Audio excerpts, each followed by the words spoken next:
কাশ্যপের কাছে পায়রা আছে, তো আমার কাছে আমার বন্ধু আছে। তো এরকম একটি অসাধারণ দৃশ্য এতদিন আমি কেন ক্রিয়েট করিনি? তো এরকম একটি দৃশ্য ক্রিয়েট করার জন্য সবার আগে বন্ধুকে ট্রেনিং দিতে হবে। তো চলো ট্রেনিং দেওয়া যাক বন্ধুকে, তারপরে দেখা যাক বন্ধুকে কিছু শেখাতে পারি কিনা। জল তৃষ্ণা পেয়ে গেছে। বন্ধুরা ট্রেনিংয়ের প্রথম দিন, আর বন্ধু এখন খুবই তৃষ্ণার্ত। চলো দেখা যাক কাজ হয় কিনা।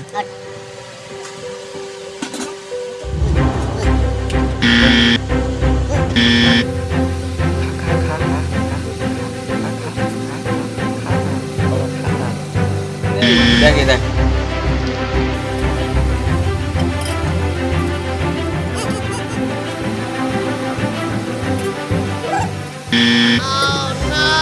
ছোটবেলা থেকেই গ্লাস অথবা বেশিরভাগ সময়ই বোতলের মুখটিতে বন্ধুর জল পান করা অভ্যাস। তাই সে বারবার বোতলের মুখটি যেখানে রাখা আছে সেখানে চলে যায় আর জল পান করার চেষ্টা করে। নেই দেখ জল এই যে।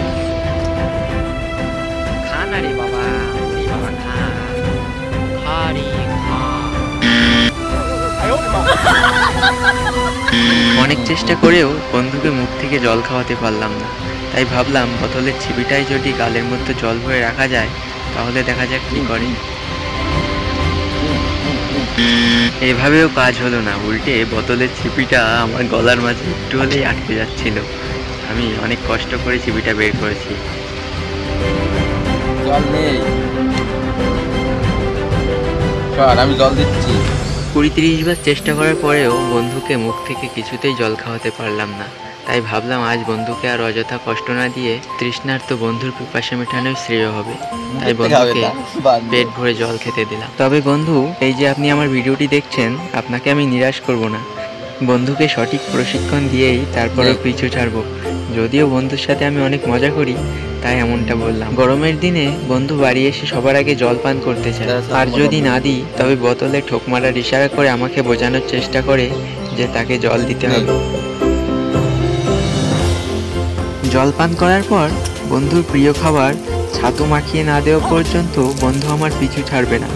আমি যেখানেই যাব বন্ধু আমার পিছন পিছন সেখানে দৌড়তে থাকবে। যে অসাধারণ দৃশ্যটি বন্ধুর সাথে আমি ক্রিয়েট করতে চেয়েছিলাম, বন্ধু আপনি একটু পরেই সেটা দেখতে পাবেন, মানে মুখ থেকে জল পান করার দৃশ্যটি।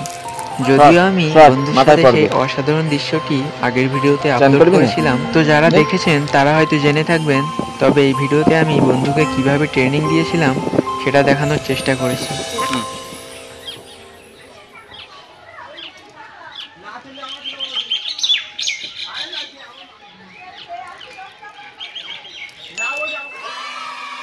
ভিডিওটি যদি ভালো লাগে তবে অবশ্যই একটা লাইক দিবেন। আর আপনি যদি পশু পাখি প্রিয় মানুষ হয়ে থাকেন তবে আমার চ্যানেলের সদস্য হতে পারেন। ধন্যবাদ আপনাকে।